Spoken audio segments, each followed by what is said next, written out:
We outside. We told you we was gonna be outside. Isn't it beautiful? Yeah, it is. Isn't it beautiful? It's It's nice lovely. surroundings. Shouts out to our Dearplex. Shouts out to Ron, Oxy, the whole squad. Yeah. Yes. Here.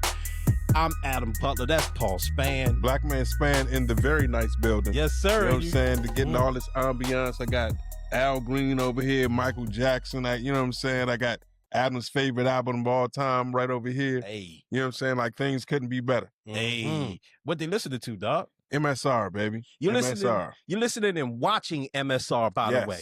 You're listening and watching MSR. My man, Brother Smooth, is over here at the Pac-Man. Yes, sir. Got my gaming on right now. Get my game on right now. Yeah. Hey, I'm just really geeked about this. Honestly, like one of the things, and this is so y'all should know, and I know we did a couple of remote shows, and those look dope too, man. Honestly, I'm very happy with what we're doing. It's our third episode back. We're almost a month in. It's super cool. But one of the things that really drove us to want to come back and do this is this, man. It's like one of the first things when we were talking about doing the show. Me and Paul had our early conversations. I was like, yo, we're going to go check out the studio. I came down here. Ron showed us around. Amazing. Yeah, and we here. Vision. So, you know what I'm saying? We back in here. We can get the energy going. The ambiance is real nice. Yeah. You know what I'm saying? Yeah. These mics is good business. Everything's good business. Know what I'm saying? Everything's good business. We feel good. We happy. We in the building. And we got a great show for you today, man. But before we get into the show, remember, if you're watching us on YouTube, and you should be watching us on YouTube, remember to like and subscribe, hit that notification bell, comment, do all of those things, share the video. It helps out with the algorithm. That YouTube algorithm is weird, okay? But that helps, okay? It helps get the word out there, man. And it shouts out to everybody that's been checking out the episodes or whatever. Also, shouts out to all our Patreon members. Everybody on Patreon has been supporting us that way. We always get stuff early on there. We had a real good debate put on Patreon a couple of days ago. And I was jive right. About Ja Rule. I mean, you know LT had. And I was right, LT. And by the way, you were not right, Paul. I just, you know what I'm saying? And I was right. To say, Paul don't know what an artist and an entertainer. So I'm just gonna put that up. By the way, LT's in the building. Yes. Big Peace to all the babies. All right. Yeah. So. Peace to all the babies, though. No, he's all the ladies. Oh, nigga. Oh, I thought the ladies.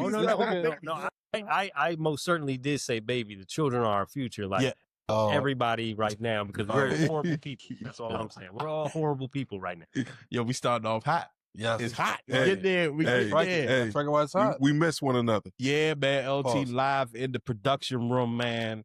I'm just happy, man. I'm really excited about what we got going on. Yeah. A lot of cool stuff happening. Again, shouts out to all the Patreon members and shouts out to everybody that's listening. Audio podcast. Remember to rate and review the show if you're listening on podcast audio only. Thank you. All right.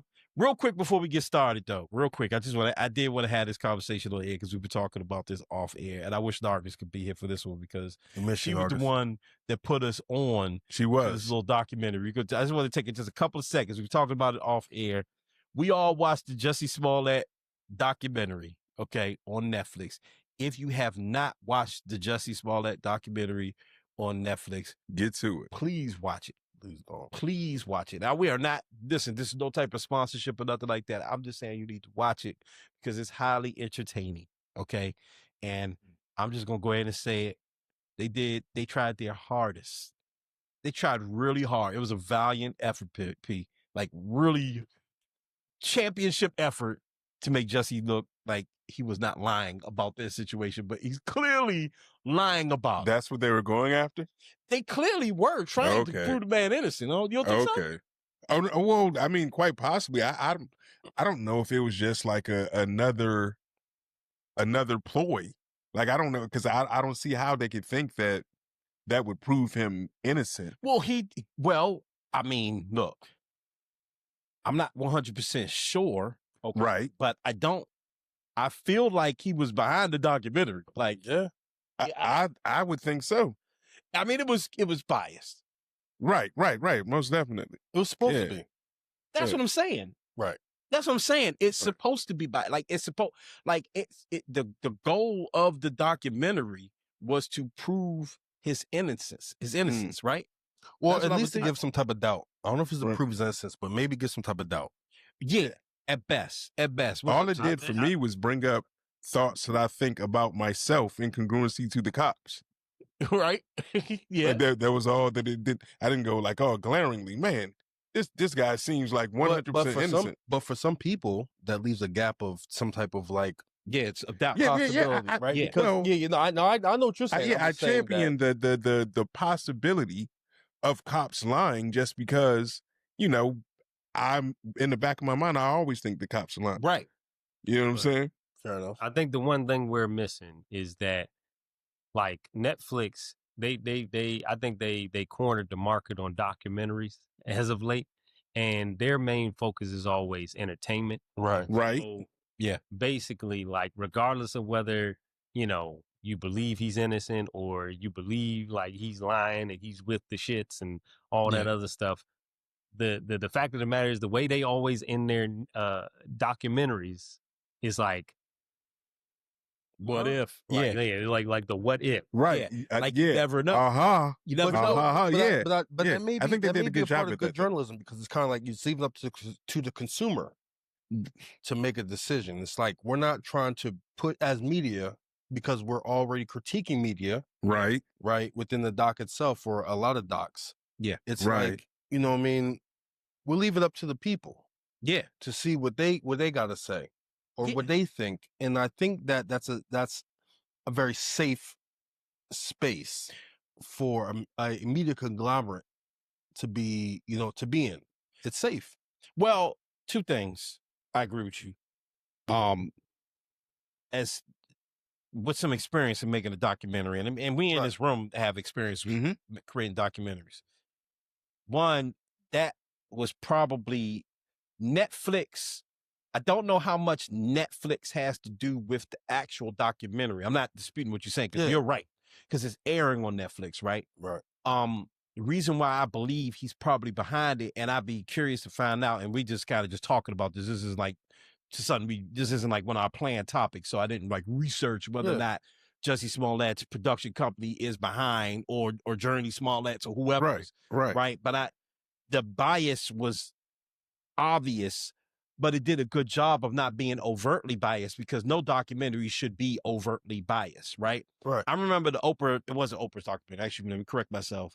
The documentary about Michael Jackson, and his accusations with young boys. I remember that aired maybe about 10 years ago, and it was on the OWN network and all that. Right. And I remember thinking, not because I'm just like Michael didn't do it type of guy, but because it was just so overtly biased, because they didn't have anyone representing the other side. When you have a documentary, and especially when you're trying to investigate a crime in a documentary, even with the sneaker doc, right? When we did the sneaker doc, clearly it's made by people that love sneakers, and it's like a love letter to sneaker culture. Right. We included a section that included negativity about sneaker culture in there, and we talked about, even though we don't necessarily think it's not important to us, right? We still brought it up. We still brought it up, right? So with a documentary, you want to have both sides of the fence. This documentary did do that. They interviewed the police officers that they arrested police officers. They interviewed the police chief. They interviewed people that clearly did not believe Jussie. They interviewed the reporter that didn't believe him, right? The security guard. They interviewed the security guard in the laundromat, which I found crazy. I don't know why they interviewed Cuz in the laundromat. That was interesting. I was just like, what? Yeah. And that's something people may not know. We won't spend too much time on this, but that's something people may not know. There are two witnesses on the Jussie Smollett side that said they saw white men in the areas that Jussie Smollett said the areas where no one saw the attack. Okay. Yep. But they were able to. And by the way, I'll say this too: don't commit crimes. Don't commit crimes. Easier said than done. Yeah. I think we also agree on it's easier said than done, though. Don't commit crimes, okay? Because honestly, they were able to track these mammals smooth using all of the cameras. And I'm not saying it, I'm sure everybody listening at home is like, yeah, we know about this, but I just got to say, okay, especially going through what we're going through in the city, don't commit crime, because there are cameras everywhere. They were using Ring doorbells. They were using the street cameras. They were using the cameras in the Uber. They were using Uber tracking devices. They were using they were every city, everywhere we are is camered up. from just regular citizens to the pigeons the whole block. Yeah. The pigeons are Yeah. Come on, right. now. Yeah, you got Homer pigeons running around with now. cameras. Yeah. Let's all They remember, jive, birds Mike. are not real, they're cameras. Yeah. Yeah. That's probably true. So it's just so much information, and they did a really good job of giving every side of the story. Mm-hmm. Okay. But with that being said, and I don't want to ruin the ending for anybody, so I won't. The way you end a documentary is vital. Right. It says everything you want to say, every message you want to give, you can give that in the last 5 to 10 minutes of your documentary. If you're making one, that's an important piece. And I will say, in this particular documentary, I think it's called The Truth About Jussie Smollett. Yeah. Which is so funny. I mean, and they gave what they thought their truth version about a of the lie. truth at the end. You could just tell. So when you watch it, especially if you're a Patreon member or whatever, if you're just somebody that's watching this on YouTube, drop a note. Let us know what you think about that documentary. Yes. It is a must watch. It is a good documentary. I will say that. It is. It's definitely a good documentary. All right, Make remember you- to follow make you us. think about yourself. Yeah, remember to follow us at MSR Tribe on social media at MSR Tribe. And again, remember to sign up for our Patreon page. Do that. Hook us up. All right, LT, what's our first topic of the day?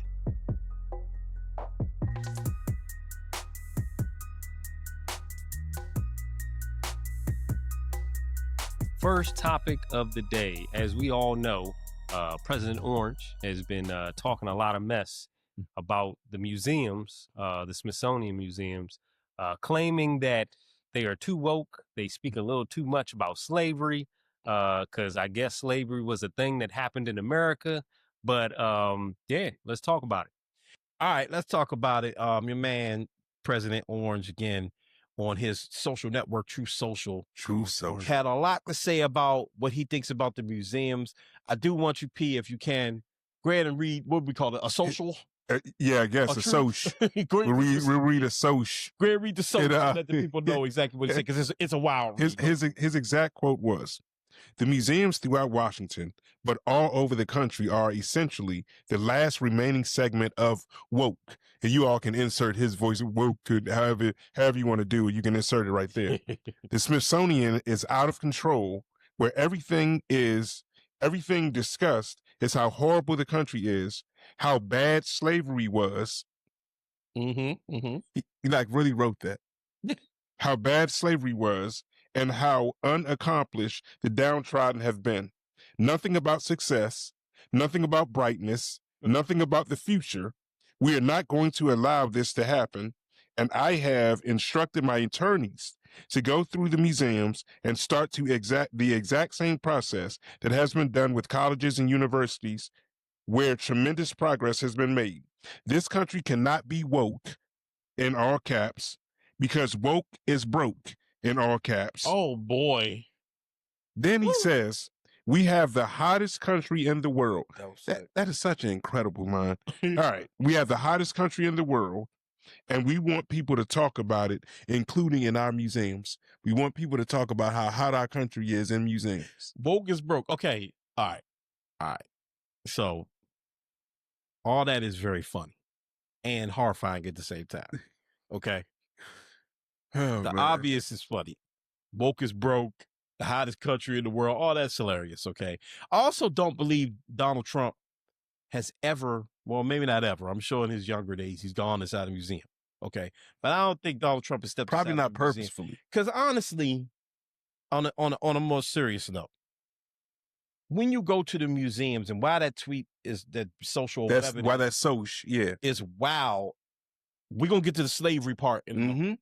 But why it's wild is because there's no propaganda in the museums. And in fact, if there is propaganda, and I don't believe there's propaganda in the museum, but there is propaganda in the museum, depending on which one you're going to, it's very pro-American and very much celebrate the history of American art or American science and discovery or African Americans or Native Americans or Jewish Americans, depending on what museum you go to.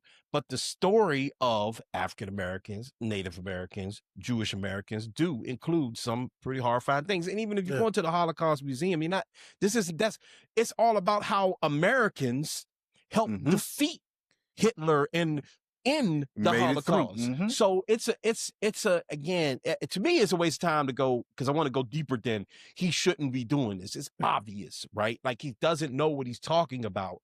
And he's lying. Yes. Yeah. But the question is, and I'm sure this may feel like a rhetorical question, and I think it's an obvious answer, but I think it's worth discussing. Why is he lying about it? Why? P first, and then I want to hear what Smooth got to say. Okay. Well, I think that there's a whole agenda.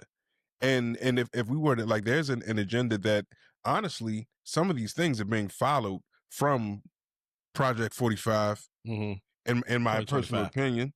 Yeah. From you know what I'm saying? So like, in my personal opinion, there's a strike to attack things that are diverse and meaningful, like African American, even using the term woke in the way that what it has become now. Yeah. You know what I'm saying? That what the term has become now to for us to even use, which is crazy. You know what I'm saying? So I think that all these things are what he has going on in Black communities right now, the attack on the mayors of certain cities that happen to be Black. I think all of it, like the fact that, to even use a phrase saying that slavery, it was like all bad, as if there was some element of slavery that were good. And then, and even the stripping of certain things that are just historical fact that America just has to reconcile with, because there are things that actually happened. Yeah. You understand what I'm saying? So I think it's all a part of a plan. Like the Obama had on a red hat that said, everything that Trump said is right. Yeah. No, that was like he had it on. Yeah. It's right. Right. A little funny. Right. So Smooth, you just made a great point. On the surface, the shit is funny. And I think that's disarming to people, because it's so bizarre and so crazy looking, and the social post is so poorly worded and goofy that you could kind of look at it and go, but then here you are, National Guard, people walking around shit. He does some of these things that he says he's going to do, and it's in that playbook. Just give me your general thoughts though about Smithsonian and taking things out of the Smithsonian's, particularly slavery. I think that the thought process from him and a lot of people is that, yes, horrific things have happened in history. You can't even say it with a straight face. Let's get it. I can't. Things have happened historically that have been catastrophic, but I think a lot of times President Trump looks at things from a global standpoint, not just from a national standpoint. And so we have a lot of international visitors and things. So the stories that people that would never be able to see again, who are coming to America to be able to see these things, are like, oh, this is the story.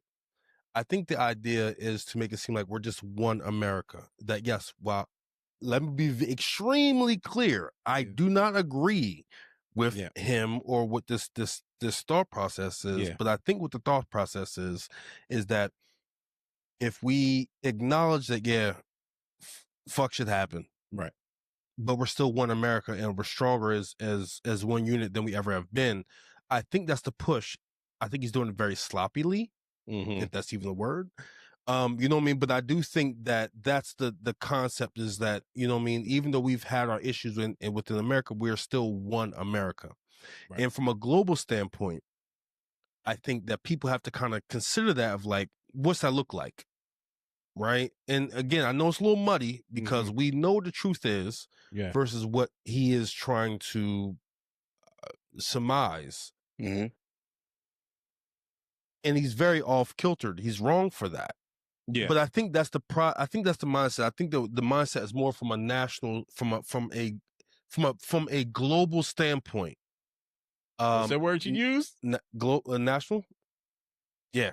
from a right the protected. So again, I don't agree. I'm just understanding where that you just energy is explaining coming what the from. mindset Yeah, where the is. mindset's coming from. Yeah. In terms of what is competing with internally into changing the damages in the anxieties and all those things that come with being black, minority, or being any type of minority in America. Yeah. Right, like where that comes from. And I think that's what he's trying to combat. You got to ask yourself, and PSC, you and T, I want you to jump in when you can as well. You got to ask yourself. I actually think that's a very level-headed explanation of what he may be thinking. Right. And the reason why I believe that's, me and you, we never afraid to debate. Yeah. But the reason why I understand why you explained it like that is because there's room for anger, but there's room for understanding as well. Your enemy. Yeah. Okay. You need to understand what they're thinking to be able to combat. To be able to combat them, right? So, yes, he's thinking from his version of America, and what he wants America to represent does not represent what he thinks are the ugly parts of America. Right. And so that leads people that don't fit into his box of what America is. Right. To wonder, do you see us as Americans? Right. And if I am an American, does that mean that I have to give up my history and my identity, Paul, in order to fit? So if I am a black man and I want to stand next to Donald Trump or anyone in his, in Stephen Miller or any of these people, right? Can I truly be a black man, or do I have to be the version of a black man that you can deal with and accept? If I'm a Latin American, if I'm a Jewish American, right? Do I have to comply to what you think? And then how far does that go? You see what I'm saying, bro? Right. I fully see. And in respect to the ideology, because we're operating off of what you were saying, bro, and I can completely understand that. But throughout these things, there's been a more specified attack on all things black and brown. Like it's not the same fervor isn't put into the Holocaust Museum. Well, that because I think that's coming though. Well, I don't know. I don't know if there is a Smithsonian or a national. I feel like that's the Holocaust museums in the district are like privately funded. Yeah. Right. With all due respect, right? So I think that to your point, and I'm not trying to get your point, but I think that specifically those spaces are privately owned, and there's no like national or Smithsonian association with that. But even like the idea, like his ideology of what a true American is. Like understand what's happening with these warped. Like understand the January 6th rioters and people that are clear criminals were pardoned and painted as patriots. Yeah, you understand what I'm saying? So like, if we're operating off of what he and his regime think of what true Americans, where does that leave so many people? But to your point, I do think that there is a philosophy that for every freedom fighter is someone's terrorist. Yeah. Right. For Very everyone's true. terrorist is my freedom fighter. So I do think it's very subjective into trying to put a cap onto who's a patriot and who's not. I think it's very challenging because I think a lot of the I mean, to be honest with you, I think black people historically in America have been the biggest patriots. They have tried to change history. They've tried to and have changed history through the entire time through the democratic process. Yeah. Right. And have done it correctly. I think that black people are some of the greatest Americans that ever have done this, right? Because there's a lot of things that come behind like the civil rights movement and a lot of things that have been, you know what I mean? And so I think we're grossly misrepresented on that. Like you eloquently stated on how we are that, but that's not what's touted at all. And these things, like him furthering trying to strip certain things, whereas you can teach elements of ideology, elements of things that were in fact true, that were overcome and aided in whom and what we are. Yeah. You understand what I'm saying? And that's why I think it's important to ask yourself, and we know the answer. And so this, now we move past it. Okay, I understand what you're thinking, and I'm armed with the information of knowing how you think. Now we have to say call a thing, right? We have to, because part of this is straight up racism. But I want to say this. I think it's a bit of an oversimplification and overthinking, if that makes sense. I know there's an oxymoron, okay, of Donald Trump's mindset. I do think it makes him smarter than what he actually is. I think Donald Trump is a very simple guy. I think he may have nefarious people right now. When I call him a simple guy, I'm not trying to make him sound softer than what he is or anything. He's actually quite dangerous because it's simple thoughts. He wakes up one morning. So about a week ago, the thing with Wes Moore, right? Wes Moore asked him to, and mind you, in Trump's social post, he says he was nasty with me or whatever, but you're nasty with people all the time. Probably wasn't nasty with you. He probably just was defending his position and saying, if you think Baltimore is so bad, why don't you come walk around Baltimore and see for yourself? Not only does he make a social post about it, he calls Wes Moore out, calls Gavin Newsom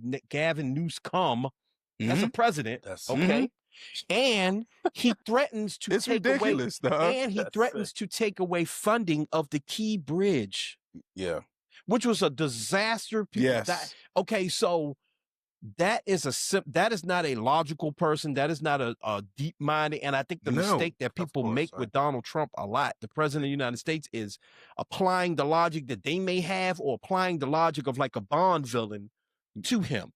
You're not dealing with a Bond villain. You're dealing with King Cooper. I want the princess. It's simple. I want the princess. Whatever I got to do to get the princess, if I got to break rocks, if I got to throw things, I want the princess. That's it. So what he wants, you got to call a thing, is to defeat and hurt and break the backs of people that don't support him, that have talked shit, that gave him a hard time, that told him that he was trying to steal the election back on Jan 6, all that. And if you were with him, you good.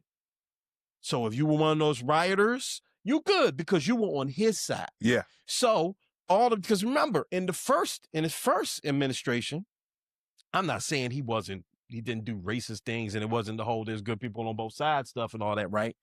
But he was having HBCU leaders up in there. He thought he could win because there were some black people that liked him. So he was, let me do something. In the Jussie Smollett documentary, there's a clip of him talking about the having an initial reaction to what happened to Jussie Smollett and going, it's one of the worst things I ever seen. But then the moment that it turns out dude was lying, they had another clip of him going, he's blaming MAGA people, this low-grade actor. So he's simple. He's petty and he's simple. And this right here is pettiness, and it's important for people to understand that and know that. But I do think, though, we can't sleep on we can't sleep on what is the undertone of what he's saying, right? His verberation is pushed by a lot of attitudes and ideas. Absolutely. He may be articulating what he's hearing, what he knows, extremely incorrectly, or maybe unfluently, right? I don't even, unfluent is even the word. I know what you're saying. But I do think, though, that the energy that pushes his word is a real thing. And I think that we can't sleep on that. Now, him as an individual, understandably. There is still a tone that a lot of Americans have. Right, wrong, or indifferent. Right? I'm not standing in this moment, in this conversation.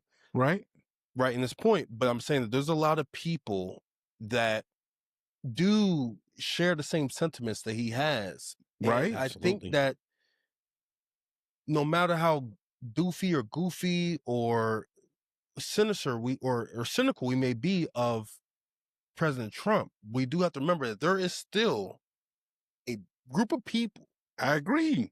Right. No, I know you do. Right. I'm just saying this in general for people, for the audience, for audiences, is that is there. So no matter if we were to get rid of President Trump, God, you know what I mean? I don't mean that. I know what you're trying to say. Yeah, yeah. But you know what I mean? If when he's gone, like when that, he's gone, the attitude is still going to be there, and that's think what's so dangerous about that embedded tone. Absolutely. But what's dangerous about the things that he can do right now? Absolutely. Understand that the tone of America is age old.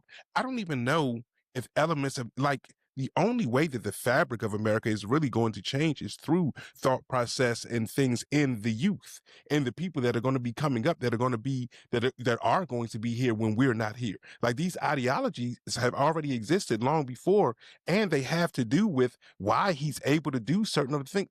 When Adam and I, and you too, Smooth, we had certain conversations during his first term that was coming up when he wasn't president yet about things that have manifested now. We've had arguments with people on the show. We can go back in time and see certain conversations that we've had with people over things that are clearly happening right now. So what I'm saying is, like, if he has, like, he will, who knows how long he's going to be in office, because he's campaigning to change that. He only got 4 years. I agree. I hear what you're saying, but I'm saying he's campaigning to change that. What I'm saying is this, like, as tongue in cheek, and like sometimes the Bama is real live funny sometimes, just because his stick is so ridiculous that sometimes you're forced to laugh. It disarms you. It disarms you when he's wearing a hat that said Trump is right about everything, when he's calling people Gavin Newsom and all this stuff. It's all that is disarming. The stupidity of him is disarming. Right. But he's dangerous. Yeah, because you're talking about the culture and the turning of the Titanic of American. Listen, we're as far away as we've ever been when it comes to reparations. We're as far away as we ever been when it comes to environmental justice. We're as far away as we've been when it comes to equal voting rights. Not as we've been, but we have been in a long time with a lot of stuff. And so what I'm getting at is that you're right. Donald Trump, when we focus on Donald Trump, we're kind of we're shooting air balls. We're not in the game, because Donald Trump is who he is, and it's the people around. You know who scares me more, honestly? Stephen Miller. When Stephen Miller was with the Vice President J.D. Vance at Union Station a few weeks ago, and they were talking about what's going on in D.C. We did a whole show of what's going on in D.C. Go back, check out that episode. Go check that out. Tony gives a lot of great information on that, okay? So we don't have to relitigate that. But what I'm saying is, when he was there and he was giving his speech, they were both talking about, and they were getting heckled. Stephen Miller went on, and help me if I'm using the right word, like a fascist, like, rant. We got to get away from that, though. Well, hold on. Let me say that. Let me say this stuff. The reason why I say it is because it was, all right, I'll throw away the word fast, just say an ignorant and mean-spirited, nasty rant. Right. Okay? The reason why I am comfortable using words like fascist and things like that with people is because I know what they want to do. It may not be the case in America in the moment, right? And it may never happen. We as close as we've been in a long time to it happening, okay? But it may not happen, and it may not be happening, right? We can think what we want about police being in certain areas and National Guard being in certain areas and all that, but when you sit there and you basically go off and say, they're just a bunch of white hippies who just need to die, basically. It's basically the man said. The protesters are just a bunch of old white hippies that just need to die. And once they die and this, that, then that tells me a certain mindset of a person that has the ear of the president, right? And maybe the president is just a parrot for these ideologies. Everything he's talking about is in Project 2025, right? And that's important to read, because that's written by scholars and people with deep thoughts that have an opinion on how the country should look. Okay. And if you just have a president who has a battery in his back that's fueled by petty, and if these people are able to go to the president and go, well, look, hey, we're with you, but talk about this, talk about that, then that is a dangerous thing, because you don't have a level-headed person at the top. Last thing I'll say before you jump in, Smooth, and then I do want to get your thoughts, LT. I saw a TikTok. I wish I could remember the gentleman's name. If I have it by the time we edit this show, I'll try to put it up. If I don't, please forgive me. I have to find it. But it was a young man who was talking about, to your point, actually, was talking about, he was saying, we're not in 1930s Germany, but we are in 1860s and 70s America. Right. Okay. And I was, it's interesting because you're right. The thing we jump to is, oh my God, we're about to be like Hitler all over again. Right. And I get why you would feel that way because, you know, this is the first time we've had a president at least present as like an authoritarian. Right. We not really used to that. Not in our lifetime. But to this guy, not in our lifetime. Shit, Reagan. I'm sorry. Well, no, I mean, but I'm willing to say because Reagan didn't present like an authoritarian. I mean, like in the way he talked and the way he, not his actions, but just the way. Fair enough. Yeah, we've had presidents be authoritarians, and especially globally. This is true. Right. But we've never had a president threaten to take away a state's funding because he don't like the governor. Right. Because the governor said something to him he don't like. Yeah. We never had a president take away FEMA funding for states that need them because they blue. We just haven't, and say it out loud. Right. So this guy was talking about how after the assassination of Abraham Lincoln, obviously we know what Abraham Lincoln did, how the next like 2 or 3 presidents systematically walked back everything that Congress and President Lincoln tried to do, which created Jim Crow, which created a generation of Jim Crow. Okay, so this is where we are now, and that's why I thought that was a great point, that what's happening now, all these little executive orders and laws that get passed, all the gerrymandering of maps. Well, I like what the Democrats are doing with like, are you going to gerrymander your map? I'm a gerrymander mine. Not because it's necessarily a good thing, but because it's there has to be a repercussion to your actions. We can't just let you do whatever and just transform the country. That's competition, bro. It's just competition. I agree with you there. Right. And which is a tenet of democracy. I agree. And so, I'm with you. Last thing, yeah, because I know where you're going. I want to go there too. What they're going to do, what they're going to do. They ran on it. They told you exactly literally what's happening in DC and what happened in Los Angeles and what might happen in Baltimore and Maryland and what might happen in Chicago is what they said they were going to do. You can't be like, what? They said it. Right. Okay. What has disappointed me from the other side and intellectuals and talking heads is just the sort of like either just, oh man, well, you know, I mean, you know, Trump is da-da-da-da-da, or the lack of action on the other side to combat things that clearly hurt brown, poor people, LGBTQ plus, and any other interest group you want. Go for it, Smooth. So I think that, I'm not going to say unfortunately or fortunately, but the reality is that we're a 2-party nation for the most part, right? And so that means that you kind of have to pick a side. Yeah. And a lot of people on the right have argued with the Democratic presidents. There's been a lot of liberal ideas being pushed. So now it's like, okay, it's our turn now.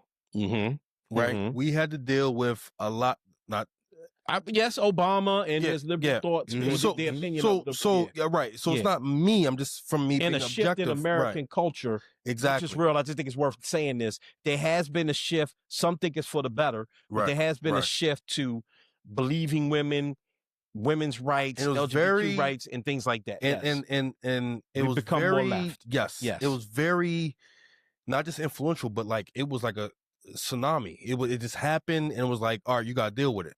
So now I do think that in any conflict, on the flip side, it's like, all right, nigga, we're gonna get our shit off too. Yeah, it's a reaction to what they feel like. Feel like it's like a pushback, right? Yeah. But I think that to some maybe a pushback of like to find this balance, right? Because I think that in any space, if it's left or right, the identification or idea of fascism could be argued in any way, right? In terms of how that energy is flowing into what's happening. And so I think that right now we're just in space of like, we're playing like the pendulum was really swinging to each side until we really find where the medium is. Because I think that on both sides, there's arguments made for either or of like, what needs to really be done? Aside from the harm the tensions, the slander, all that stuff that's happening to Black and brown people, the identification or the idea of what we want this thing to be. And I think that a lot of times, a lot of people don't realize is some people are thinking from a global standpoint of we have to build ourselves up to be as strong as we can versus this global enterprise. Or this You mean we as Americans? Correct. Okay. How we go about that is, I think, how we're battling it.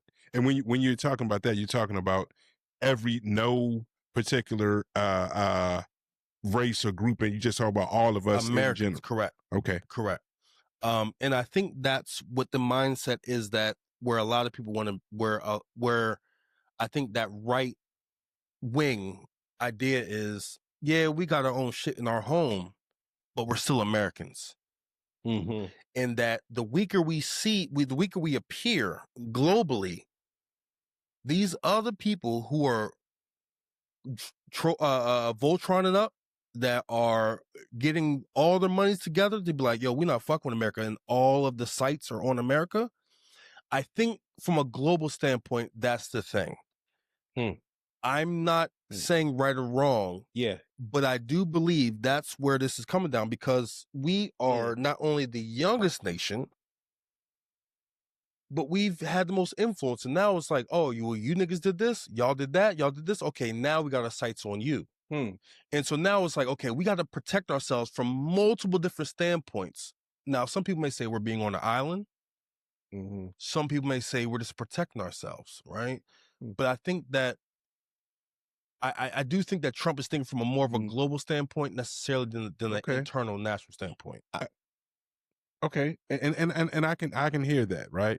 I can hear that, but I would also say that, like, calling certain cities scum cities, Of course, like I get that, I get that ideology, the overall global ideology, but like within that, there's still this hypocritical rhetoric within that. If that's the ideology, calling certain places scum, like zeroing in on certain communities, that's not that. I don't see how that's bringing a better global outlook. Right. Yeah. Can I add that?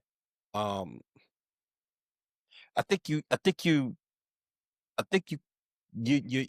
right at the doorstep of right. I think where I would say you're wrong is that I don't think Trump is thinking globally. Okay. I do think Trump has people around him that are thinking like that. And the reason why I think I know that is because I did some work some years ago. I'm not ashamed to say, honestly, but I did some work with a Republican guy. You worked, nigga. Some like, contract. No, I know, but I ultimately left because the principal started to get a little tested. But, that's fair. That's fair. But the project that I was originally working journalism, on, nigga. You're a journalist. But I'm facts, sorry, but I mean, I'm with you. But you still gotta have your principles. But I'm Fair with enough. you. I appreciate Fair you. You know, but I was doing this work with this person under the impression that it was apolitical work about like history. And then ultimately the work started to shift more about policy. And this person had the president's ear. Okay. And this person very much was concerned about immigration in China. Horrified of the two. And I remember coming out of it, my short stint working with this person, remember coming out of it thinking like, you know what? I don't agree. But it's really interesting to know what they truthfully, passionately care about. There was no faking. There was no, this was like a legit, I am concerned about immigration. And when you put yourself in their world for a few minutes and take yourself out of your own world, where the things that are important to me are like police brutality and reparations and equal pay and all these things. When you put yourself in their world, none of this stuff comes up. It's all, man, the immigration here is out of control. And these Chinese people they're gearing up and arming up every day. They're defeating us. Yeah, they're defeating us on a cyber level. I work for an organization I won't say on here now. I work for a news organization. Goodwill? Oh, I'm sorry. Go ahead. Yeah, that's funny. No, that was good. That's good. Thank you for that. No, I don't work for Goodwill. Not full time. Nah. On the weekends.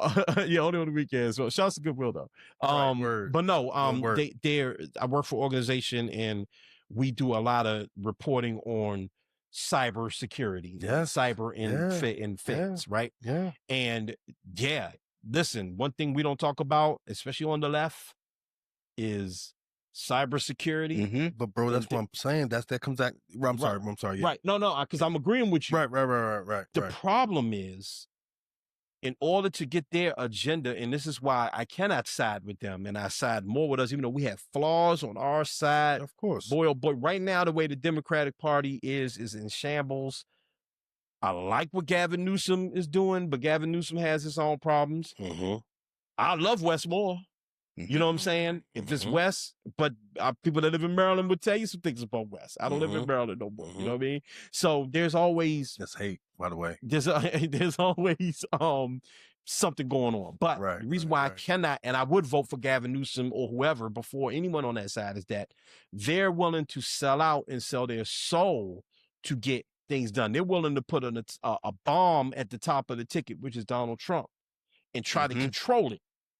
So I don't think Donald Trump is thinking globally at all. I think Donald Trump, if you go to him and go and make him feel good and say, this is what's important, he'll just ran on about it, and he'll do it in a sloppy and big-footed way that ultimately hurt and sets us back, even if you're on the right and have right ideology. So I do want to see the jump. So to your point, I think that radicals on each end of the spectrum have merit, but it's still like, woo, what is this? What is this going to cause? Right. And I think even on the left side, there's a lot of leftist philosophies that are dangerous with, but it's like, yo, it's a slippery slope. And so I think that when we look at radicalism, when we look at that space, we kind of have to pick and choose. You know what I mean? It's kind of like it's like the drunk or the druggy uncle comes to you. He's spitting. He's talking to you. Yeah. Some stuff is like coherent, but you're like, oh, yeah, you might be a little off, but there's something that's like, oh, that sticks. I think we kind of have to take what we have to take from. Yeah, but you don't let them sit at the head of the table and plan a family vacation and settle all the bills in the house. You don't give them that. You don't give them Big Mama house. When Big Mama go, you don't give them Big Mama house. I agree, but you still take from what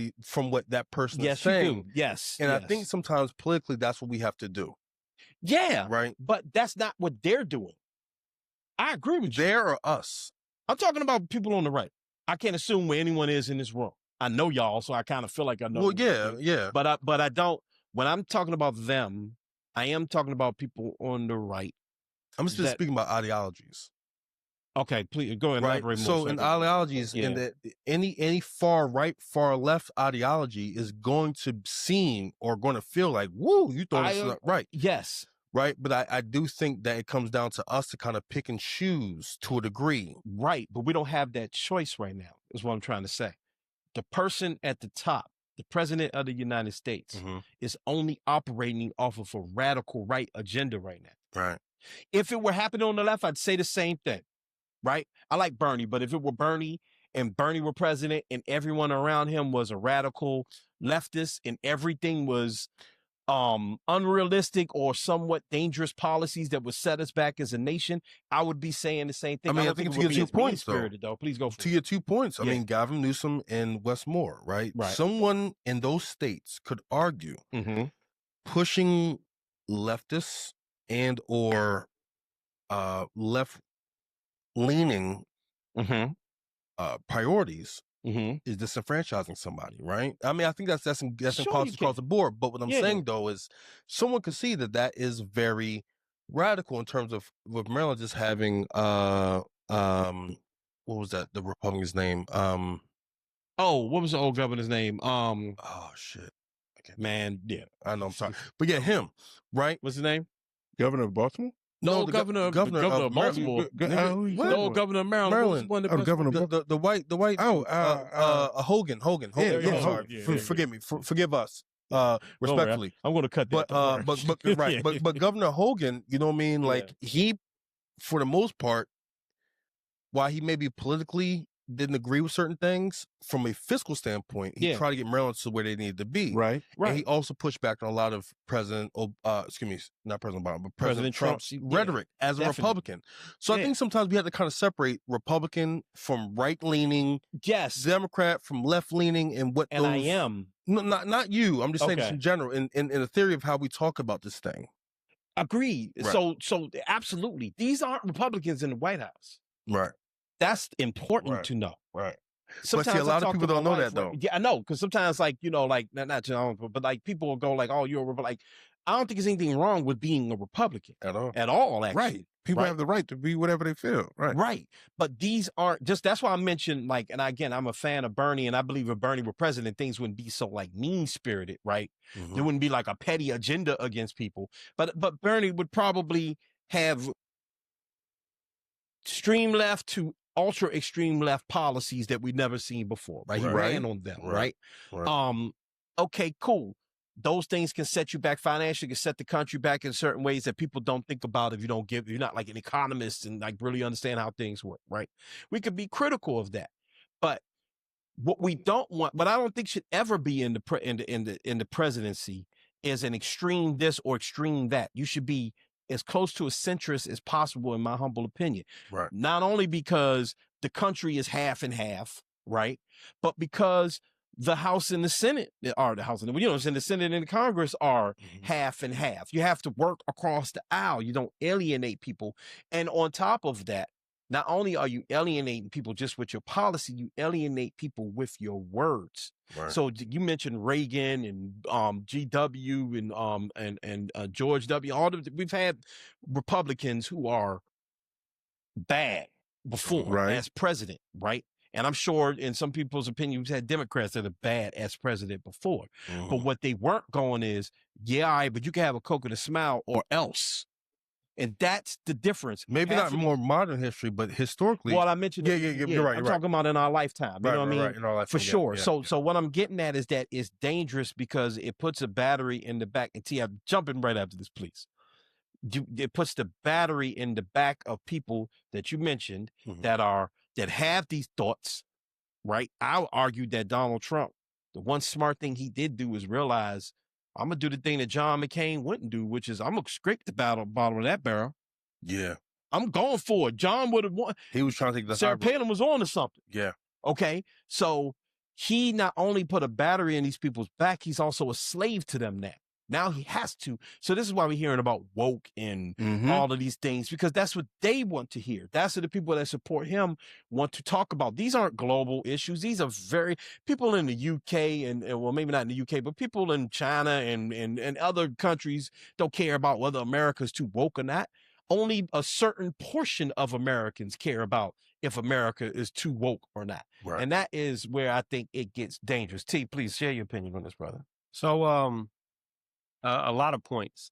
One point in particular is like, so when we vote, you know what I'm saying? Like Smooth said earlier, we got the two parties. We got Democratic or we got the Republican, right? And then, it's like, depending on who's more popular based on which side thinks they're more popular, we go out and vote and then they get chose. Now, Donald Trump, he won 2016 and he happened to win again this past election 2024. Yeah. The thing about when we choose people is we're not choosing people who should be in these positions.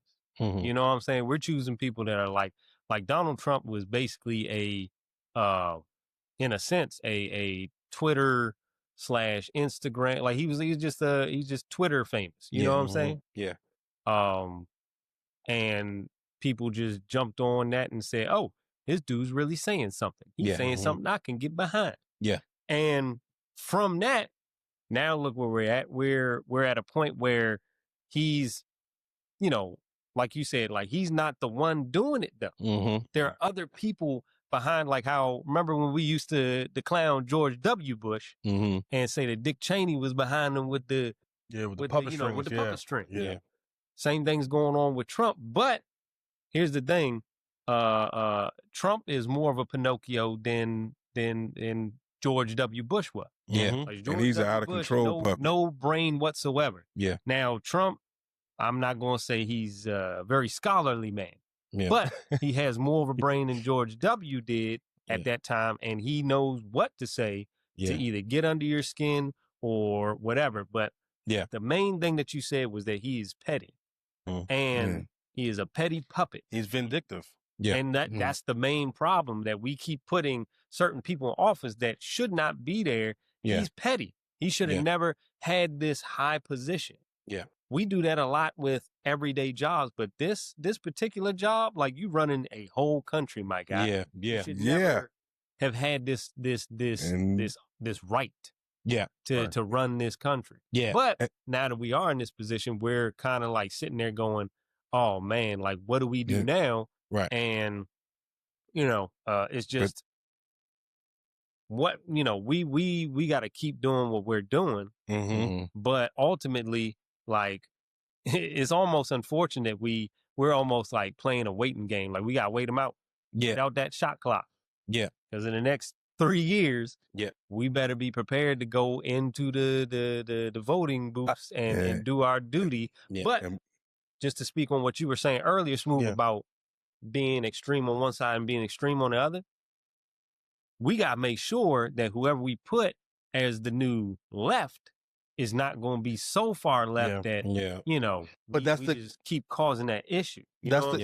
I agree with you. Smooth and Paul. I'm sorry. That's the collective idea, right? Of this, like, not necessarily one America, not this monolith America, totally, but the idea of we have to be on the same level in understanding what we're selecting and what we're doing. Mm-hmm. And I think that's the big message that comes out of this administration is, how do we conduct our political business moving forward? No matter what side you're on. Mm-hmm. Right? How do we conduct our political business from a local standpoint to a national standpoint or federal standpoint? Like, we have to be about our business the way we are in any other sector of our lives. Yeah. And I think that's the test, right? Is politically, that's the test of time. What do we want to see? How do we want to go about it? Mm-hmm. How do we hold these individuals accountable with not going to left or right, regardless of whatever side you're on? How do we maintain that and manage that? Right. And I think that's one of the big lessons that comes out of this time right now. And thank God, we do have, while he maybe President Trump was pushing back on it, we have a 4-year gap. You get 4 years of either pleasure, exactly. You got 4 years, whatever. You get 4 years of whatever you got, right? Yeah. And then now, okay, bung. What happens after 4 years? How are you going to act? Yeah. And I think it's up to the people, right? It's up to the people. Whatever way it's supposed to go. But that comes through strategy. That comes through. Right.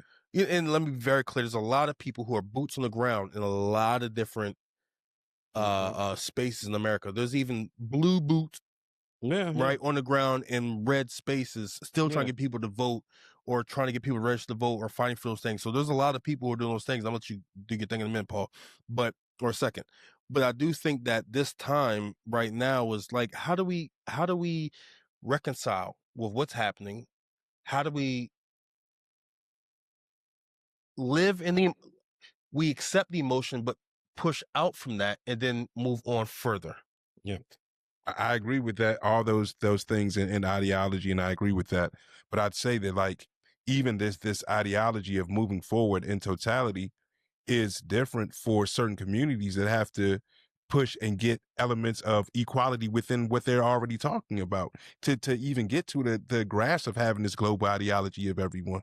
If you're a certain community and the things that are literally being stripped, and you're being told like a certain thing about you and your elements of history, like, how can you have a global ideology and be in cahoots and in sync with everyone when that isn't a global ideology? Mm-hmm. Mm-hmm. Yeah. Fair. Yeah.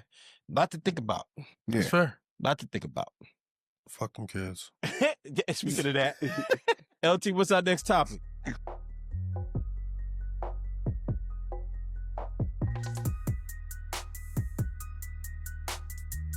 We're going to talk about this video that's been circulating.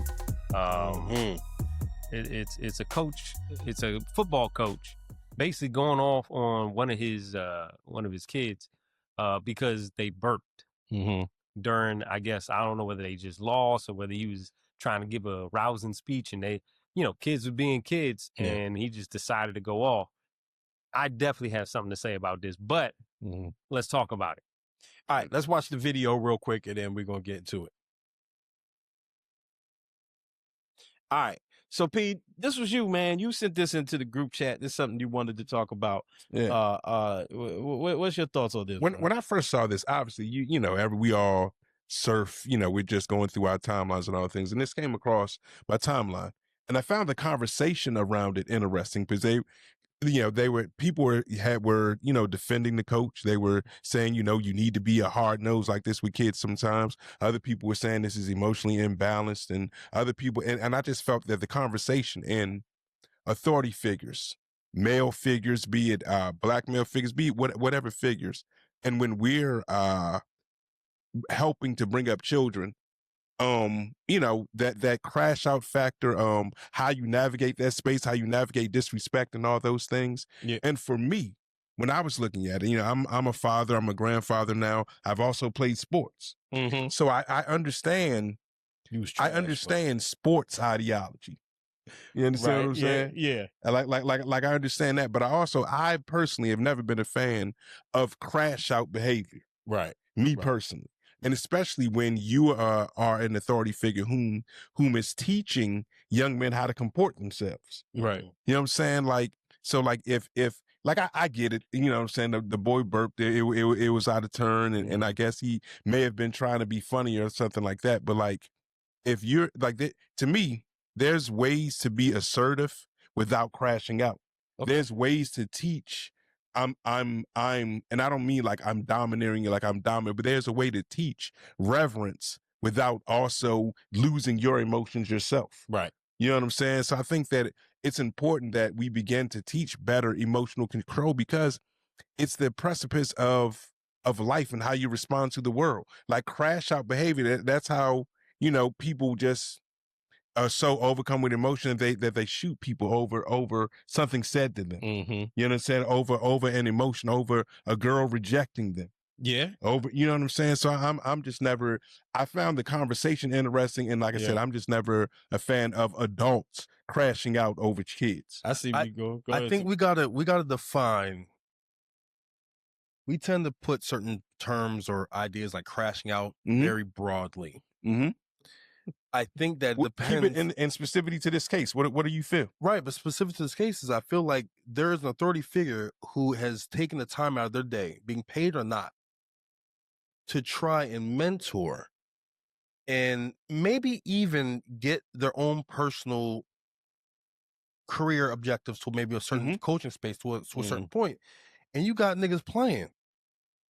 That are children, by the way. That's fine, but at the same time, prior to even when Rudy was coming through, Rudy he was at he's at Notre Dame. Notre Dame, like you know what I mean? Like niggas always bring up Rudy. It's a great point of reference. Yeah. But they're kids, but at the same time, there has to be a level of like, yo, either we're gonna do this or we're not. Yeah. I mean, even if you think, and I know this is a very stark, you know what I mean, comparison, but even the military, nigga, you can't be playing when we got people's lives at stake. And so I think in my mind it's more of an idea. There's nobody's life at stake at this meeting. Well, in the I would imagine in like those uniform spaces, they would probably be like niggas, you know what I mean? You gotta like get Bubba Gum about that. You gotta grab money. You know what I mean? You can't be laughing and burping and shit. It's like we gotta. Paul, he might have put a lot of money on that game, so his legs. You know what I'm saying? That's smut. Don't put that on that man's name. That's smut. Don't put it on his name. You know what I mean? On my name. Exactly. But I do think though, yes, I agree with you. I mean, it didn't look like from the video I saw, he didn't put his hands on the kid. He didn't hit him. But it's like, yo, stop playing. And I think honestly, and it's not a race thing, but from a nationwide thing, is nigga stop playing. Like at some time we gotta be serious about some shit because shit may hit the fan and you out here playing. Yeah. And we need to be able to like But is the bar he didn't hit him? You said crash out. Right. So how else can an adult crash out? You can emotionally crash out. How? What do you mean? On a kid as someone who's an adult, by slamming a clipboard and spazzing out, get your fucking shit together. You did that fucking shit. That's what I mean. That's not a crash out. That's very contained. I would imagine as someone who, as an adult, who knows that they could throw this child like a rag doll or do anything unimaginable physically to this person. Right. But I don't know if that's like the precipice or the okay. like. Fair enough. Hey, let's let T jump in it. T raises his hand. Go ahead, T. Right. So I want to say this to Smooth's point and just to Paul's point. I do agree that there are other ways to deal with children. I'm going to say these were like teenagers, preteen. Yeah. Right. So they should have a little more sense. But I wanted to say this because Smooth was saying something that I was like, oh man, and it just flooded back memories for me. But I've seen a real adult crash out, like throwing a clipboard on the floor and telling them like, nah, shut the fuck up. Like that to me was more so something like that. Like that was, it's not, I'm not going to say it was tame, but it was way more tame than what I seen. If you go to one of those dance studios and go see a real crash out, Paul. Go to an acting like coach or acting director. Go see a real crash out because I've seen it personally. I've seen someone throw glass on a floor that kids were sitting at and the glass just flies. I've seen real crash outs. And like I said, as soon as he said that, I was like, oh, wait, I've been in a real adult crash out around kids. And the good news about that particular crash out, that person was fired immediately. Right. But this guy, to me, it's like, that's emotion. It was emotional, but I don't think he was like. And I'm not saying what was that movie with the drummer? What was the movie with the drummer? Drumline. No. With Miles Teller. You're talking about Whiplash. Whiplash. Yeah. That was a crash. That was on the borderline of a crash out. The way he was like, that was crash out. Like the way he was going at him, like because he wanted he threw the symbol at his feet. Right, like and he smacked him a few times too. Yeah, definitely an adult crash out that deserves to be like that's immediate expulsion, immediate being fired, whatever. I think this was very tame. All right, well, I'll walk back crash out. I walk back, but and I get it. We have to be cognizant of our words. We have to be very. That's perfectly fine. I think you should walk back crash out. I think you feel like it's a crash out. I think you should defend whether it's a crash out. But my thing is, like, if we're like, there's a difference between a crash out and abuse. Yeah, I agree. What I'm saying? And understand, like, what I'm talking about. Literally, what I'm talking about is emotional control. I think that an adult male should be able to teach better emotional control. That's tough, bro. So think about no. Let me finish though. Okay, I'm sorry. Let me finish. I'm sorry. Because like emotional control is a variant of everything. How we respond to the world is what dictates how we move in life. The way that we think, the way that we feel. Like literally, when pressure comes on, when things come our way, like how if we're able to sit back. Like my parents taught myself and my siblings emotional control. They taught us how to think about things and how not to be overtly reactive. But bro, I think you can't teach that if you're an adult being overtly reactive. How can you teach that to a kid? Yeah, maybe when you're at Target or Walmart, but when you're in a competitive space, in a very unique space like that, and let me be very clear, I want to separate. And you can speak to this, Adam, but separate from a like an education standpoint, like a teacher, right? But what's the difference of an NFL coach talking to a 19-year-old or a 20-year-old? He's talking to him about his job. But that's the point, right? Any type of coach, I think you're speaking about the job. Yeah, and you can still prepare him without that. You can literally still say those. Look, bro. Of course, bro. You're gonna be in the field. Like one day you understand what I'm saying? That's all I'm saying. You can still convey those thoughts and ideologies. I hear you without that. I hear you, but I think that's very intellectually dishonest, to be honest with you. In what vein? In those spaces where you have to compete, you have to train your body, you have to train your mind. These specific spaces, what you said, train your mind. Right. In these specific spaces of warfare, in a sports space, it's a different mindset. It's a different mindset than you walking down going to 7-Eleven and you having an interaction with a nigga who's off the pipe. You know what I mean? Like in the way you're like, yo, I gotta contain myself and not smack the shit out this nigga who's high, like, or he's drunk. You know what I mean? Like, there's a difference. That's like, a hell of an example. There's mad niggas you've come across before that you be like, y'all will smack the shit out you. To fight. You know what I mean? But Right. like, you know, niggas is high, so it's like, all right, I gotta maintain that personal or that external force. But in spaces, in very contained and important spaces, I think that we have to kind of stretch the bounds to a degree without there being physical violence, sexual violence, things like that. We have to allow for that to happen. Those spaces have to exist for that fluidity to really expand, to really get to what we're trying to get to, right? I'm not saying everywhere in society. Again, I don't believe necessarily in the classroom. And I think that's even a more difficult space to even kind of manage, right? Because I've never been a teacher before, but I've been a camp counselor of multiple kids, and you got some kids who listen, some are not. It's like, yo, I don't know how to get to, you know what I mean? And have to manage that, right? That's a very, and I salute teachers.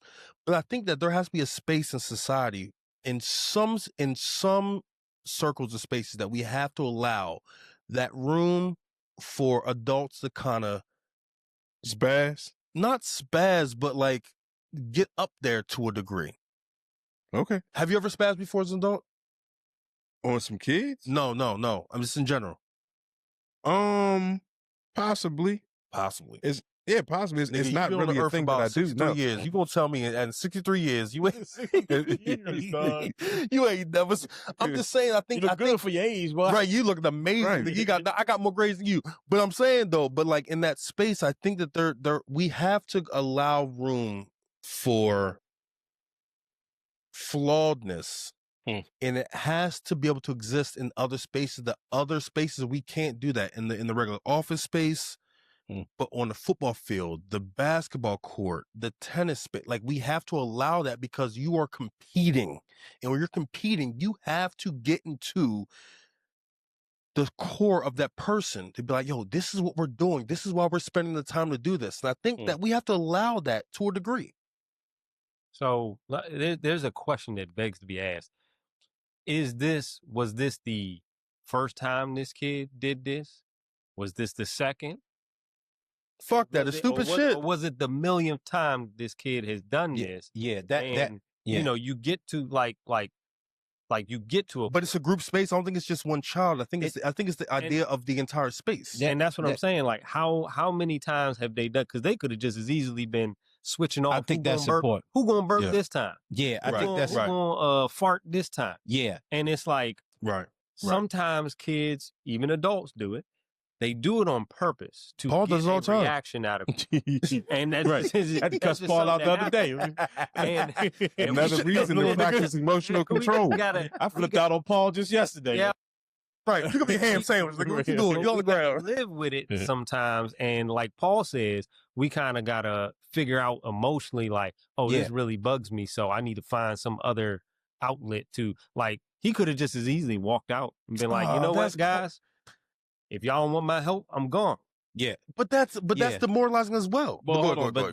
So what is important is that we don't have context, that's a great point. Yes. Yeah, we don't have context. Don't have context, right? You mentioned I used to teach. I seen some wild stuff. Right. I won't even mention the school because I seen some wild stuff happen. I seen a teacher fight a kid right in front of me. Right? Literally like, wow. Challenging. Hard, okay? Very difficult. The reason why I say that context matters, but the reason why there's other pieces of context that matter, right? But before I say that, I do want to say, to Paul's point, the important thing to remember is with black boys, we tend to age them up by about 5 years. That's not an opinion, okay? So when you looking at these boys, in all of our minds, not just like the white man's mind, right? We see probably not 15-year-olds, we see like 20-year-olds. So the idea of this dude cussing them out isn't as harsh as if he were cussing out some little white boys or even like girls, right? That is important to keep just to remember. So that's where I would agree with Paul. Okay. I do think the context matters in regards to why they're there and what's been going on. But you can still go hard on somebody and you can still make your point in a very harsh and extreme way, which sometimes is necessary in sports. I've had coaches say some wild shit to me. Mm-hmm. Like, wow. Mm-hmm. Bro, I'll never forget. I was doing the crab drill, right? Mm-hmm. You got a crab walk. Basically, you tired as hell. You got a crab walk through everything or whatever. And I started crying. I was like 11 years old. Mm-hmm. And coach, my man had on the zoot pants. Remember the zoot pants, young? Yeah, with all the stripes in them. Yeah, the big parachute joint for the Yeah. 90s. Coach walked up to me, he said, Butler, come in. He said, put his arm around me. I'm thinking he about to give me some words of encouragement. Nigga whispered in my ear, said, stop being a bitch and finish the fucking drill. Yep. Never forget it. Yep. Yeah. Never forget it. Like, whoa. And I finished that drill. Okay. Was it impactful for you? At least he separate. Yes. But I don't know if he needed to say that in order to get the same impact. And I think that's the point I'm making. Right. You could yell. There are college coaches that don't curse. They'll go freaking fracking, and it literally is the same type of feeling. So in one way, I'm wondering if the words matter or not, if the optics are just more jarring than anything, or if actually saying you getting on my fucking nerves. And you're acting so childish. Yeah, see, so They're that one children. no, see, that's why I will disagree with you. Okay? Because sports are there to teach you lessons about life and adulthood. And if you are acting beneath your stature, you are too old to be burping aloud in the locker room. Right. You are. And I can say that as a teacher. I've had to say that to my son in different ways. Not necessarily you being childish, but it's time to grow up in this way. It's time to grow that way. It's a place for everything. And so that language to me is not a problem. Mm-hmm. It's the you getting on my fucking nerves. See, because that's when a child can get lost. You being childish to me is not bad. Right. You getting on my fucking nerves, shut the fuck up. Now that's the difference between you trying to teach me something and are you like actually angry with me and could cause a teenager to get in a certain posture, which is that's all I'm saying. counterproductive. Obviously, a child is going to act childish. Yeah, but right. But I think that I wanted to hear you all's back and forth, the three of you all, because it is one, we don't have the context, and I think that's just where I land. Honestly, I don't have I don't know how young I had a kid in my class who would act up every single day in the most disrespectful ways, and I had to pull him to the side and say some things to him. Mm-hmm. Right. I really did that I wouldn't normally want to say. Not like, again, I wasn't like, fuck you, nothing like that. But I had to tell him, like, I had to kind of like, yeah, you don't know me. You don't know where I'm from. You don't know nothing about me, Slim. And like, if you want to carry it like this, then it's going to have to be what it is. Like, I had to kind of like put some fear in him because he was disrupting my class. Right. And because I wasn't going hard enough and nipping it in the bud, other students were starting to act out. Right. Exactly. So but you pulled them to the side, though. Paul, but I also had to go on in front of the room too. Right. I had to go on him in front of the room. Because that might have been like the third time that he's pulled him aside. That's what we don't know. This is the next level. But, it's like, also, now I gotta like you need to be able to control your environment. And, and I think to your point, I don't think he was like trying to embarrass the kid, but it's like, dogs, there's other people starting to act like how you're acting, and y'all think this is one way, but it's really the other way in terms of me, an adult, controlling this environment. Like, I am accountable for y'all. I am the one who's going to get in trouble when y'all get hurt. I'm going to be looked at if you guys don't go to next grade or whatever the case may be. I am the one. So I'm the one that needs to kind of control this environment. Aside from putting hands on kids or calling their mothers whores or whatever the case would be, like, with them, it's like, yo, listen, like, nigga, this ain't that. I think the mistake he made was the particular language he used was not necessary, and I think defeats his purpose. But the action, I don't know if I hate it Right. because I've been in those situations before, and I've seen sometimes you needed a lot more tougher love than was necessary. I think where I agree with Paul, I hate to just play the middle on this one, but I think where I agree with Paul is that the language, the words that he literally used were unnecessary. I think he could still make his point with the same animation and all of that without having to say, shut the fuck up, you're getting on my fucking nerves. I mean, that's being childish is not, I don't have a problem with that. I mean, that's the truth though. When like, when you reflect back to stop being like understand something, like and like a kid crying in sports would infuriate me too, right? Yeah. But when you think back to him saying stop being a bitch and get this drill done, even like think about if he would have said, man, hey, look, bro, you can't be out here crying. You need to dig deeper. You need to, you understand well, what that's I'm why saying? I said that the words, that's why I said that the words he used, the literal words are the words that are jarring. If he would have whispered in my ear, he didn't have to say that for real. If he would have whispered in my ear and said, stop being a coward and finish the drill, I would have. The rest of your team is dependent on you. But I understand, but we understand that those words are interchangeable, but you don't have to use that word. So that's why I'm saying that the word, the actual word, is the problem. The yelling, the getting in his face, the you being childish, I don't have a problem with that. Right. I don't got a problem with that. But does that water down, does that water down the true effect? So for example, if us four are all together, I'm acting a complete ass and I'm in the wrong. If Adam said, nigga, shut up, quit being a bit, you're a grown man. So to your point, yes, I agree. At the same time, what he's communicating to me is tighten up. Right. There's more implications to X, Y, and Z. So I agree. You're right. I am a grown man and I am able to perceive and understand the bitch word differently, than maybe some kids. At the same time, in the moment, y'all may be trying to save my life. Right? And it's like, I need to get your attention now, nigga. Well, that's why I said the context. Yeah, context matters. Right. So that's what I'm saying. I think sometimes, to your point of trying to teach these skills and trying to teach like big in sports, sometimes it may get a little flagrant. Aside from, again, putting hands on a kid, because I've seen there was, I don't know what show this was on. There was this white coach that was going off on a kid. Right. And so I don't think it's even like a race thing, but I do think I'm trying to move into this direction and move this group into this direction.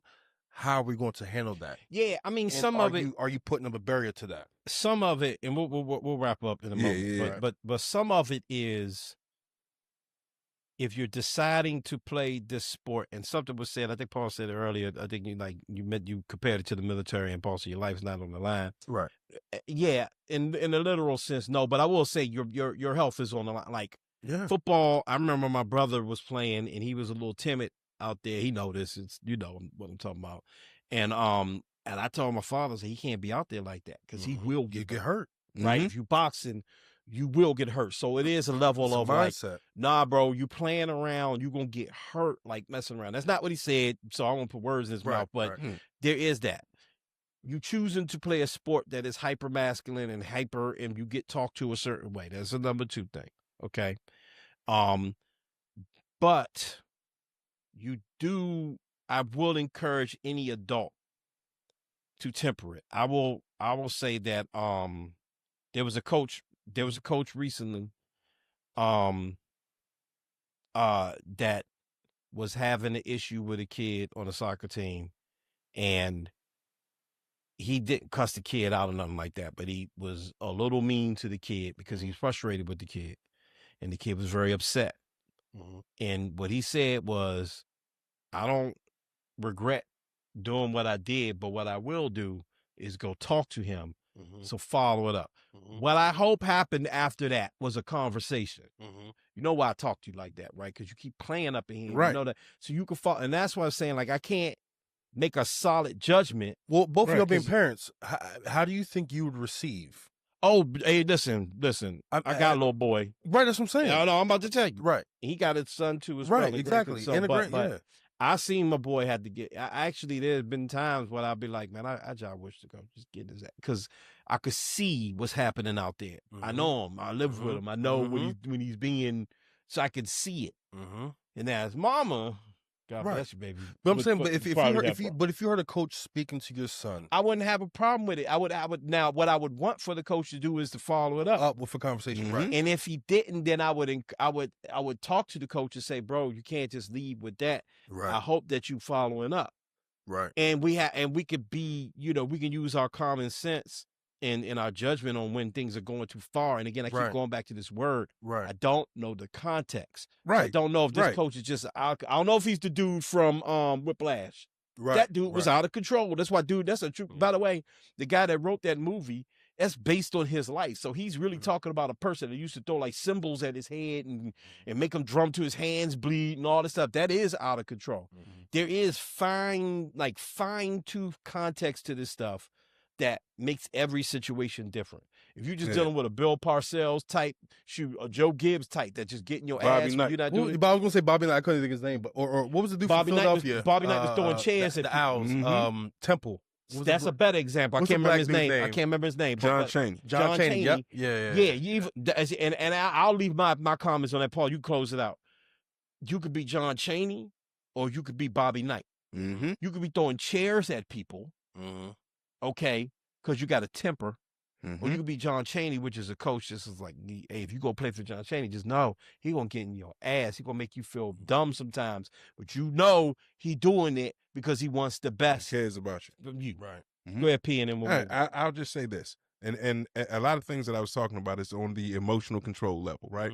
There are Bobby Knights, there are sorts of things, and then there's Phil Jackson, who talked to people about philosophy, who didn't do a whole bunch of yelling. And has more rings than many others. Yeah. You understand what I'm saying? So I get that, and I'm not taking anything away from passion, away from fervor, away from doing things in the immediacy that it needs to be done in. But there's also I think that both children and adults need much better emotional control. That's just something that I think it's the precipice of so many things. That's just something. And as a father and as a parent, I tried my best to teach that to my son. Fair enough. Emotional regularity, because it's going to follow every step of your life. There it is. Fuck them kids. Yeah, and there it is. Hey, speaking of the opposite of kids, T, what's our next topic, bro? So it's a good segue from football, children, teen football, whatever sport, to adult football, and beyond adult football at this point. It's like pre-senior league. Yeah. We're going to talk about the 30U league that's trying to come out. 37U. I'm sorry. There we go. 37U. That starts from 37 and up. Yeah, let's talk about this without hurting ourselves. Yeah. All right, let's watch this clip real quick without hurting ourselves. Put Kong in. Oh yeah.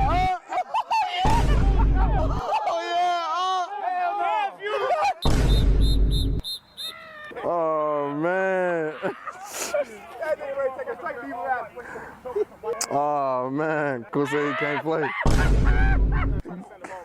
Oh, they like cuz out there. Look, oh, that's good. Oh shit. Oh my God. Oh, whoa. Oh yeah. Oh. I'll get again.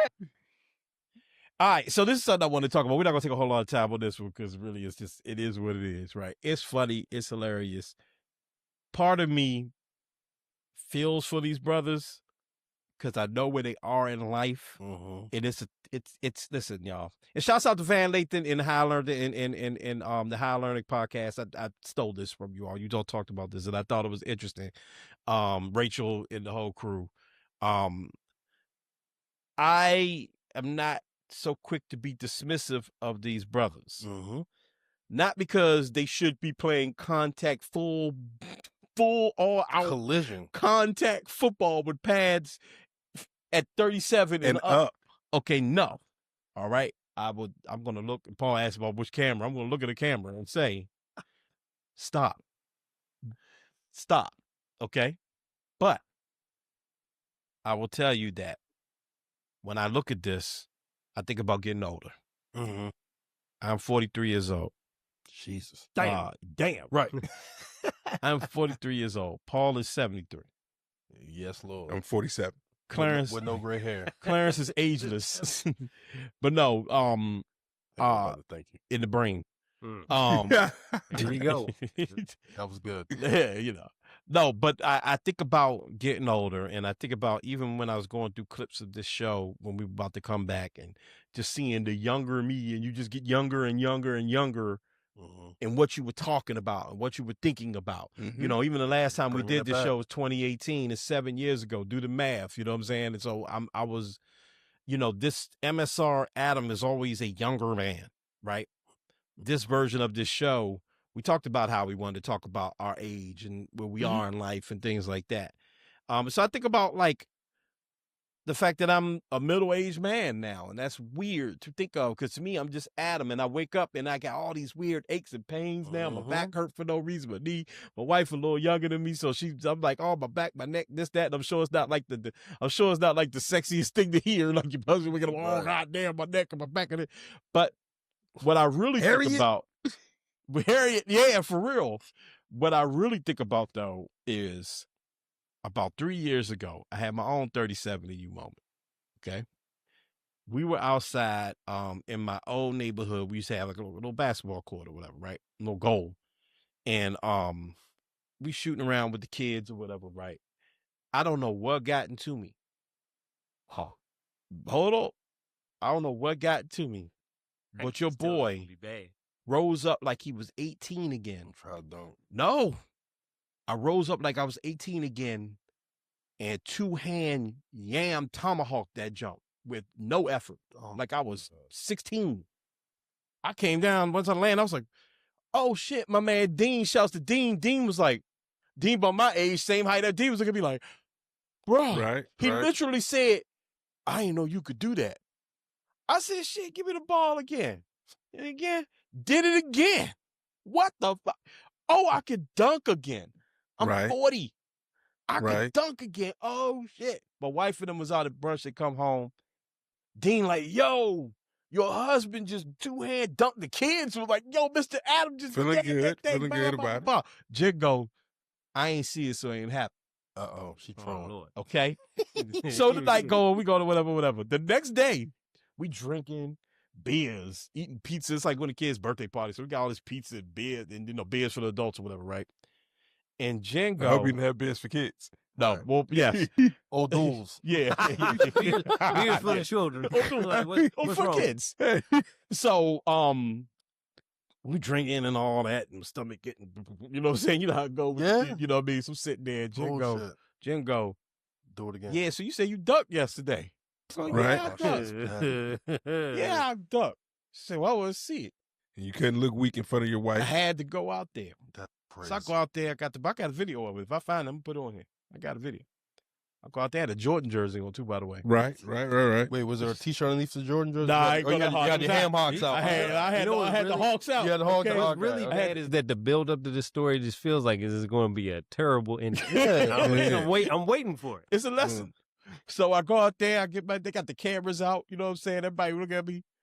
Go up one time.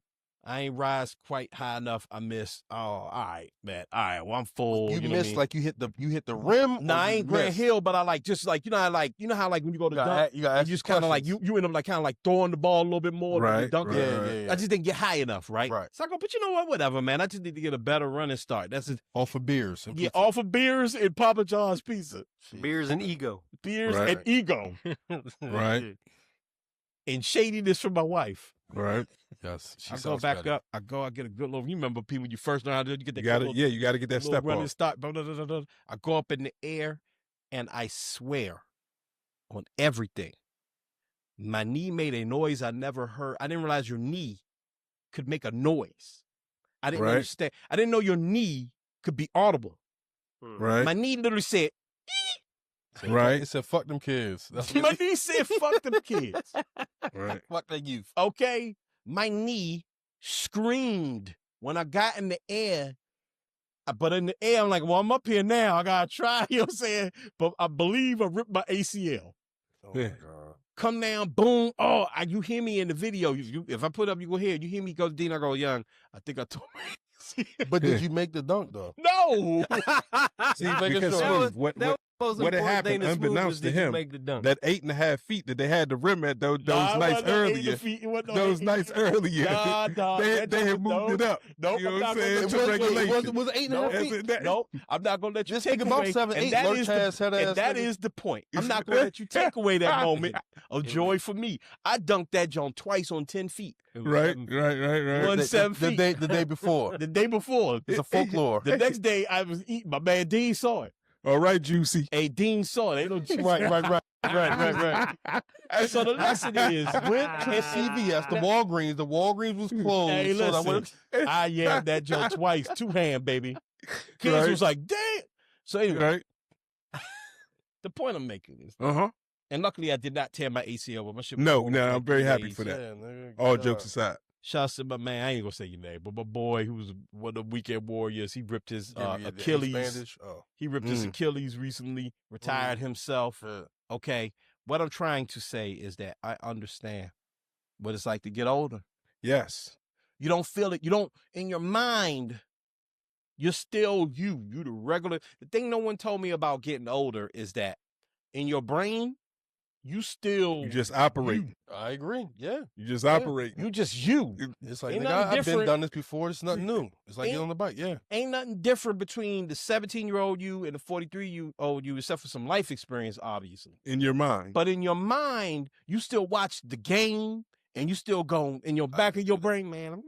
Please, we can give me the rock, man. God, dog, working LeBron. I could have. The problem was see me, dog. Yeah. Man, I could catch Jalen Hurts. I don't know why these battles can't catch Jalen Hurts. All you got to do is And this nigga Adam went to the park one day. Oh, I was going to talk about that. Shooting, and this nigga looked like he was stiff. Hey, listen. I'm glad you brought that up. And I'm going to shut up after this. And what I do want to say is before I talk about that. Yeah. The 37, I get it, bro. Yes. Flag football, it's all that out there. Have fun. Okay. Get that exercise in. But shit. Your body and your brain, you're going to need it for the rest of your life. I'm glad you brought that up. And that's how I know you my man, bro. I won't hound you. Me and Smooth went to play basketball. This is in 2018. Yes. Okay. We went to go play ball. And I had been playing for a week straight up at That's Turkey what he was Thicket. telling me, yeah. And I was looking pretty good. My jumper was way off, though, but I was like jumping up, getting rebounds, and I was, decent for my age. Right. When I went out to hoop with him, I looked so bad. And I remember we came to the studio, and Smooth and Paul we told Paul we play ball, and Paul was like, can he play? And Smooth thought about it. He was like, he all right. And I was like, he lying. Right. I appreciate him. I appreciate that, man. That's my friend right there, boy, because he wasn't going to put me out because I did not look good. I had my ace bag, I had my New York belt. Sauce bum guy. I'm bad at basketball now. It is what it is. But Larry Pigeon. But I ain't supposed to be good at basketball now. That's the point. Right. Yeah. It's kickball leagues out there. Narcus is in one. Right. For sure. Okay, right. It's for sure. Safer things to do, and that's my thought. Pick up pickleball. Pickleball. Yeah. I mean, there's a lot of. I hear they get pretty intense over that though. I bet it's competition. Yeah, you go play tennis. You know, and tennis is a rough sport, but I'm just saying it ain't a contact sport. Tennis ain't for people over a certain age. You gonna tear them knees up, huh? You know, I don't know. That's short sprints and constant stopping. Yeah. Like that's constant, like having fair. to put the brakes on. You putting pressure on the knees, yeah, the Achilles, the ankles, all that good stuff. But from just like a very recreational standpoint, I think that may be good exercise for some people. It's good exercise. You know what I'm saying? I'm not saying you got. I think he's saying as opposed to colliding into one another. Yeah. Yeah, I think he's saying in opposition to colliding into one another. Yeah, collision. I think we kind of like thinking where, because we're not contact, it's all good. But I'm telling you, just from somebody that runs on a regular basis, right. Like if you run, and you're a healthy nigga. Stop, he the healthiest of us all. He is. He's the youngest. Hey, Black is healthy. Yeah, but I'm serious. Like the constant running, stopping. Right. That's what's getting you. That's not really getting you. The contact, that's what's bruising you. But if you think about it, people run marathons all the time at all different ages in terms of like running on concrete, running on asphalt. But to his point, you're not like competitively running. You're just running. Fair, In a marathon, you kind of running at your own pace. The goal is to finish. That's Yeah. You know what I'm saying? So, yeah, you're right. So, listen, man. Listen, 37 in you is funny. I know y'all be laughing at these dudes. But you have to understand. You got to respect them, too. You got to respect it, and I get it. I'm telling you, it's hard to tell a man to let that youth go. Yes. It's hard. I get it. So if you want to play 37 in you, do your thing. Yeah, just know what can happen to you. Just know that you're going to retire yourself. Just make sure you got great health insurance. You know what I mean? Hey, you better have it, buddy. When not you that Medicaid. When you first asked me about this, you heard a 37 in you, and my mind, the first thing I thought about was 37 and under. Yeah. Right? And then you said hilarious. no, and I just began to cackle. 37, you because it was funny. That was a 6-year-old in that video we showed. Yeah. I mean, and shout out to everyone, man. My neighbor, my neighbor Cole is up there in age, and he plays basketball in the league and all those things all the time. Shout out to all those people that, firstly, we are in no way making fun of anyone keeping themselves in shape. We are all for that, and all for. All right, Paul about to do that thing. We are all for that. Hey, bro, You know what I'm saying? you should keep yourself in shape and playing at 37. No, I agree. So let me finish. Let me finish. I'm just saying. Like we are all for people keeping themselves in shape, but there is a line that you can toe. Like there's a way to keep in shape without being 60 years old and thinking that you can rush the quarterback. Yeah, rush the quarterback. Hey, listen, and last thing I'm gonna say before we wrap up: if your wife ever challenges you to dunk, don't do it. But if you can dunk, just make sure it's recorded. And you didn't drink beer and have a bunch of Papa John's pizza and sit around for half the day. And let them raise the rim up on you unbeknownst. Yeah, whatever. You got the stretch. Let me speak on this real quick, because this was like, I want to say between 2015 2018 when we were still recording. Your boy Adam came in one day. I think this was like a little bit after you had switched to, you were doing vegan for a while, right? Well, yeah, I was pescatarian. Pescatarian. I'm still pescatarian. You changed your diet. You were trying to change up your habits and all that good stuff. I remember you said something about, I went to Turkey Thicket. I played with this young dude. Yeah, we were. And this is when Adam was, still a young sprite of his 30s. Yeah. And came in talking about some, oh man, I only played like 2 games with that kid and I was already worn out. Oh boy, man. Listen, this Patreon. Bro. I forgot about that. And we do got to hurry up because I hooped with this young dude. I forgot, bro. Thank you for reminding me. I went up to because I was going to start hooping again. And what I was doing was going by myself. I remember. And just like working out by myself. And I'm hitting J's and all that. And I'm doing the little layup drill. You do layup on each side. Right. Yeah, I'm doing all that, right? Little homie impressing the kids. Nah, not at all. Because little homie see me out there was like, what's good? You try to hoop? I said, homie ran me all over the court. Yeah. I was done ski, boy. And that was 7 or 8 years ago. So I ain't got no business. How bad did he beat you? I think I scored like 2 points. Lurch is built like a fucking Sean Bradley over here. He got the long extremities, all type of shit. He's still getting work. No, please don't make me joke on you. No, please don't. I'm asking. Let's end the show.